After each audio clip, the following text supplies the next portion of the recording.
જય શ્રી કૃષ્ણ. હું છું શીતલ ભાવસર. મારી ચેનલમાં તમારું સ્વાગત છે. આજે આપણે બનાવીશું મેકઅપ મૂકવાનું પાઉચ. તો તેના માટે મેં ઘડી એક ગોળ સર્કલ લીધેલું છે, પહેલેથી કટિંગ કરી દીધેલું છે. એનું માપ છે 8.5 ઇંચ બાય 8.5 ઇંચ. તમે ઘડી વિડીયોમાં જોઈ શકો છો. પછી સ્પંચ અને મેચિંગ અસ્તર લીધું છે. ત્યાર પછી આપણે સૌથી નીચે અસ્તર મૂકવાનું છે, પછી સ્પંજ મૂકવાનું છે અને એની ઉપર જે આપણે ગોળ સર્કલ કટિંગ કરેલું છે એ આપણે કાપડ મૂકવાનું છે અને બધે જ પિનઅપ કરી દેવાનું છે કે જેથી અસ્તર, સ્પંજ અને કાપડ ખસી ના જાય, તેના માટે પિનઅપ કરી દેવાનું છે. અને ત્યાર પછી ગોળ ફરતે આપણે એને સિલાઈ કરી દેવાની છે. તમે વિડીયોમાં જોઈ શકો છો.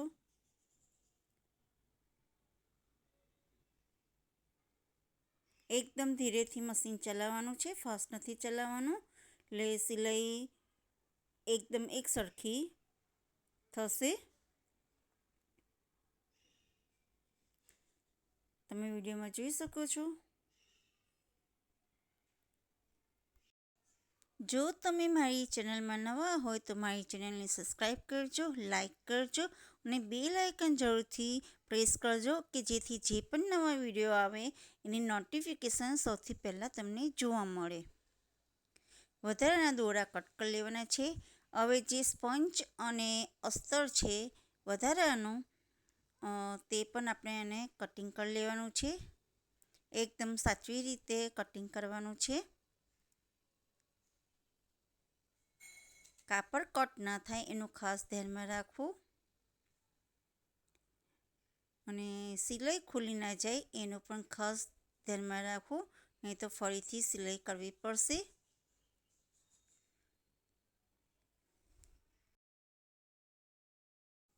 હવે આપણે જે સર્કલ તૈયાર કરવું છે તેની ઉપર આડી અને ઊભી લાઈન ડ્રો કરી દેવાની છે ચોકની મદદથી. 1.5 કે 2 ઇંચનું અંતર રાખીને તમે વિડીયોમાં જોઈ શકો છો. અને જે લાઈન ડ્રો કરેલી છે એની ઉપર આપણે સિલાઈ કરવાની છે. તમે ષટકોના આકારનું પણ તમે આવી રીતના ડિઝાઇન બનાવી શકો છો. તમે વિડીયોમાં જોઈ શકો છો. ઊભી અને આડી જે લાઈન આપણે ડ્રો કરેલી છે એની ઉપર જ આપણે સિલાઈ કરવાની છે. આવી રીતના બીજું પણ સર્કલ આપણે તૈયાર કરી દેવાનું છે. સેમ આગળ આપણે જે પહેલું તૈયાર કર્યું હતું એવી રીતના બીજું પણ તૈયાર કરી દેવાનું છે. આવી રીતના સિલાઈ કરવાથી કાપડ, અસ્તર અને સ્પંજ એક સરખું બેસી જશે અને સરસ લાગશે. 2 સર્કલ તૈયાર થઈ ગયા છે. હવે આપણે એક સર્કલને આવી રીતના ફોલ્ડ કરીને સેન્ટરની અંદર ચોકથી આવી રીતના સાઇન કરી દેવાની છે. તમે વિડીયોમાં જોઈ શકો છો. હવે આપણે બેલ્ટ બનાવવા માટેનું માપ લેવાનું છે. તો તેના માટે જ્યાં આપણે ચોકનું સાઇન કરેલું છે ત્યાંથી મેજર ટેપ રાખીને ગોળ ફરતે એનું માપ લેવાનું છે. તમે વિડીયોમાં જોઈ શકો છો. કિનારે મેજર ટેપ રાખીને એનું માપ લેવાનું છે. આવી રીતના ઊભી મેજર ટેપ રાખીને માપ લેવાનું છે. તમે વિડીયોમાં જોઈ શકો છો. જ્યાં આપણે ચોકનું સાઇન કરેલું છે ત્યાં સુધીનું માપ લેવાનું છે. અહીંયા ઘડી 26 ઇંચ આવ્યા છે. ત્યાર પછી અસ્તર, સ્પંચ અને કાપડ ત્રણેયને સાથે રાખીને પિનઅપ કરીને સિલાઈ કરવાની છે. તમે વિડીયોમાં જોઈ શકો છો. પિનઅપ કરવાથી કાપડ, અસ્તર અને સ્પંજ ખસી ના જાય એટલા માટે આપણે પિનઅપ કરવાનું છે અને સિલાઈ સરસ થશે. તમે વિડીયોમાં જોઈ શકો છો. એક બાજુ સિલાઈ કર્યા પછી બીજી બાજુ પણ સિલાઈ કરી દેવાની છે.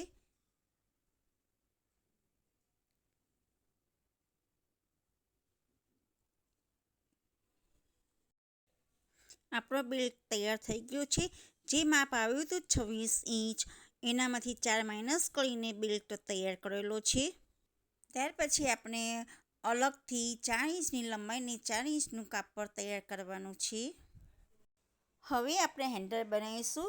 તો આપણું સર્કલનું માપ છે 8.5 ઇંચ એવી રીતના અહીંયા ઘડી માપ લેવાનું છે હેન્ડલ બનાવવા માટે. 8.5 ઇંચ અને પહોળાઈનું માપ છે 2.5 ઇંચ. તમે વિડીયોમાં જોઈ શકો છો. નીચે અસ્તર 25 અને ઉપર કાપડ એવી રીતના 3 ઇંચની સિલાઈ કરી દેવાની છે. ત્યાર પછી એક બાજુ નાની પટ્ટી વાળીને ફોલ્ડ કરીને સિલાઈ કરવાની છે. તમે વિડીયોમાં જોઈ શકો છો. એકદમ નાની પટ્ટી વાળવાની છે.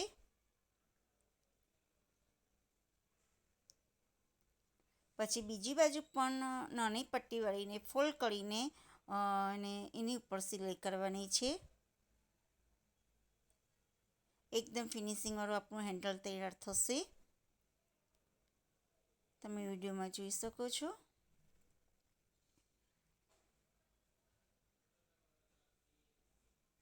ત્યાર પછી ફરી પટ્ટીને ફોલ્ડ કરીને એની ઉપર સિલાઈ કરવાની છે.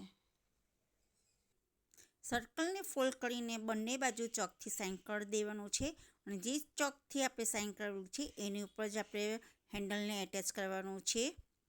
હેન્ડલ મૂકીને અહીંયા આગળ 1 ઇંચનું માર્જિન છોડીને ચોકથી સાઇન કરી દેવાની છે. એવી જ રીતના બીજી બાજુ પણ 1 ઇંચનું માર્જિન છોડીને ચોકથી સાઇન કરી દેવાની છે અને જે આપણે ચોકથી સાઇન કરેલી છે એની ઉપર જ આપણે સિલાઈ કરવાની છે. તમે વિડીયોમાં જોઈ શકો છો. 2-3 વખત સિલાઈ કરવાની છે એટલે જેથી એકદમ હેન્ડલ ફિટ થઈ જાય. એવી રીતના બીજી બાજુ પણ 2-3 વખત સિલાઈ હેન્ડલની ઉપર સિલાઈ કરવાની છે. તમે વિડીયોમાં જોઈ શકો છો. એટલે સિલાઈ ખુલી ના જાય. વધારાના દોરા કટ કરી દેવાના. આપણું હેન્ડલ તૈયાર થઈ ગયું છે. હવે જે આપણે હેન્ડલ બનાવ્યું હતું એને સેન્ટરમાં રાખીને ચોકથી સાઇન કરી દેવાનું છે. હવે આપણે એને ત્યાંથી બેલ્ટ એટેચ કરીશું. હવે આપણે જે બેલ્ટ બનાવ્યો હતો એની પર ચેનને એટેચ કરવાની છે. તો કાપડ જે આપણે બેલ્ટ બનાવ્યો હતો એ છતો ભાગ આવશે અને જે ચેન છે એને ઊંધો ભાગ કરીને એક સાઈડ પર સિલાઈ કરવાની છે. તમે વિડીયોમાં જોઈ શકો છો. મશીનને એકદમ ધીરેથી ચલાવવાનું છે, ફાસ્ટ નથી ચલાવવાનું, નહીં તો ચેન સોયની અંદર આવી જશે તો સોય તૂટી જશે.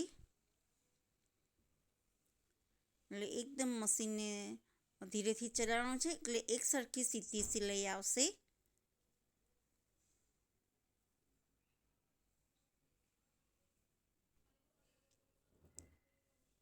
વધારાના દોરા છે એને આપણે કટ કરી દેવાના છે.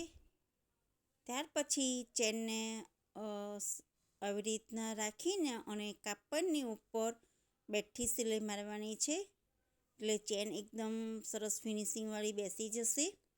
તમે વિડીયોમાં જોઈ શકો છો કે કેવી રીતના સિલાઈ કરું છું.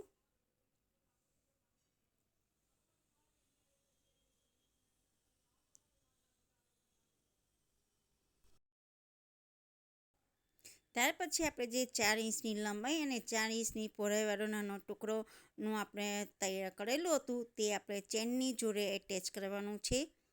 તમે વિડીયોમાં જોઈ શકો છો. એટલે જે આપણે માપ લીધેલું હતું બેલ્ટ બનાવવા માટે 23 ઇંચનું અને એનીમાંથી આપણે વધારાનું 4 ઇંચનું વધારાનું કાપડ લઈને તૈયાર કરેલું હતું. એટલા માટે તૈયાર કર્યું હતું કે જે આપણે જ્યારે ચેન એટેચ કરીશું તે 2 ઇંચ એક્સ્ટ્રા વધી જશે. એના માટે આપણે અલગથી 4 ઇંચની લંબાઈ અને 4 ઇંચની પહોળાઈવાળો નાનો ટુકડો લીધો હતો. તેને હવે આપણે ચેનની જોડે એટેચ કરવાનું છે અને ત્યાર પછી આપણે ઉપર જેવી રીતના ચેનની ઉપર બેઠી સિલાઈ મારેલી હતી કાપડને એવી રીતના અહીં આગળ પણ ઉપર બેઠી સિલાઈ મારવાની છે. એટલે બેઠી સિલાઈ મારવાનું એક જ કારણ છે કે કાપડ ઉપસેલું રહે નહીં અને નીચેથી વધારાનું જે છે એ કાપડને આપણે કટિંગ કરી દેવાનું છે અને ત્યાં પણ સિલાઈ કરી દેવાની. જે આપણે વધારાનું કાપડ એટેચ કરેલું હતું બેલ્ટની જોડે 4 ઇંચનું એનું સેન્ટરનો ભાગ કરીને થી સાઇન કરવાનું છે અને જે આપણે હેન્ડલ એટેચ કરેલું સર્કલ પર એ ભાગ અને જે બેલ્ટ બનાવેલો છે એને એટેચ કરવાનું છે અને એને ફરતે સિલાઈ કરવાની છે. તમે વિડીયોમાં જોઈ શકો છો. જે સેન્ટરનો ભાગ છે બેલ્ટનો, જે 4 ઇંચનો અને જે સર્કલ હેન્ડલવાળો છે એનું સેન્ટર કરવાનું છે. નીચે ચેન આવવી જોઈએ, એટલે સૌથી પહેલાં નીચે સર્કલવાળો ભાગ આવશે અને એની ઉપર બેલ્ટ આવશે. પણ બેલ્ટની અંદર જે આપણે ચેન એટેચ કરેલી હતી તે ચેનવાળો ભાગ છે એ કાપડની ઉપર આવશે. તમે વિડીયોમાં જોઈ શકો છો. આખા ફરતે ગોળ સિલાઈ કરવાની છે. મશીનને એકદમ ધીરેથી ચલાવવાનું છે.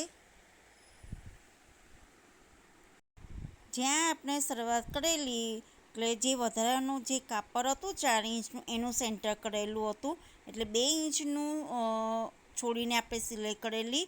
હવે અહીંયા ઘડી પણ આપણે જોઈન્ટ કરવા માટે થોડું કાપડને આપણે સિલાઈ કરવાની નથી, એટલે મશીનમાંથી કાપડને બહાર કાઢીને જે 2 છેડા છે એને આપણે પહેલાં જોઈન્ટ કરવાનું છે. તમે વિડીયોમાં જોઈ શકો છો. જે આપણે 2 ઇંચ માર્જિન છોડીને સિલાઈ કરેલી હતી, હવે અને જે એન્ડમાં જે છે એને 2 છેડાને જોઈન્ટ કરવાનું છે. ત્યાં ઊભી સિલાઈ કરી દેવાની છે.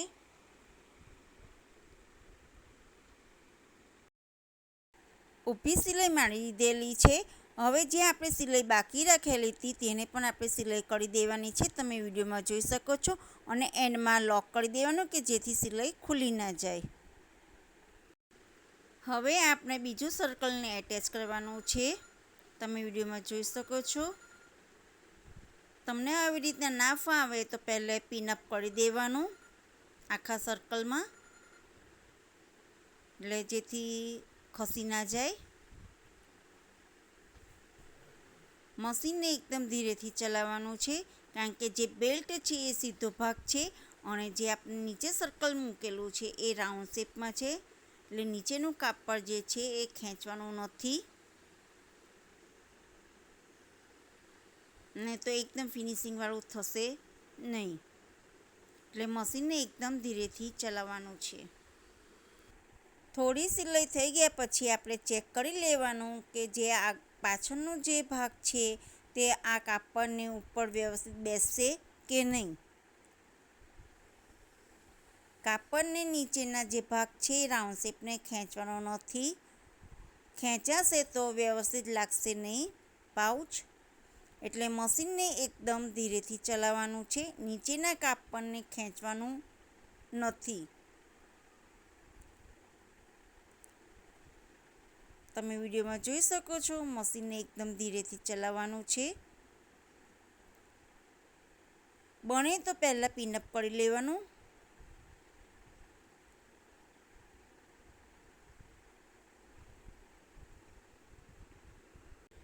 આખા ગોલ ફરતી સિલાઈ થઈ ગઈ છે. વધારાના દોરા કટ કરી લેવાના.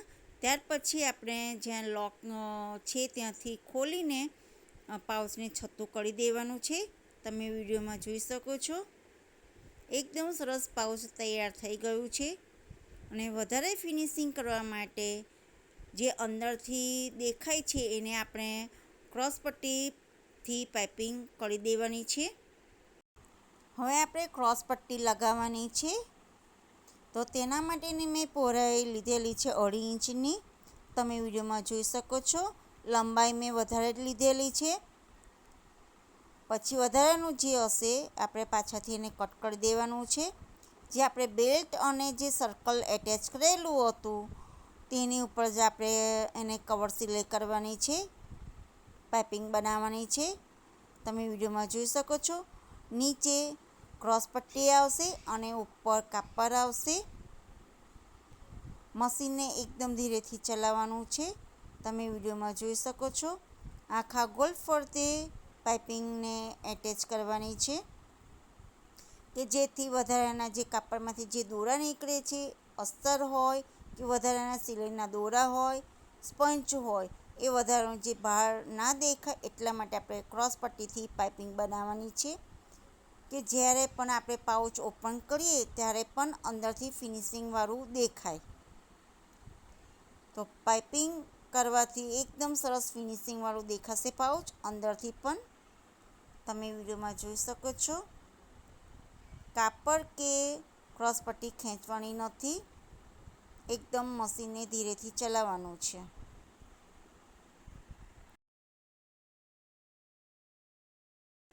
પાઇપિંગ તૈયાર થઈ ગઈ છે, તમે વિડીયોમાં જોઈ શકો છો. એકદમ ફિનિશિંગવાળી પાઇપિંગ તૈયાર થઈ છે. હવે આપણે પાઉચને છતું કરી દેવાનું છે. તમે વિડીયોમાં જોઈ શકો છો. આગળથી પણ એકદમ ફિનિશિંગવાળું આપણું પાઉચ તૈયાર થઈ ગયું છે. તો આ વિડીયો તમને કેવો લાગ્યો એ જરૂરથી મને કોમેન્ટમાં જણાવજો અને જરૂરથી તમે પણ આ પાઉચ બનાવજો. તમે મારો વિડીયો છેક સુધી જોયો તેના માટે થેન્ક યુ.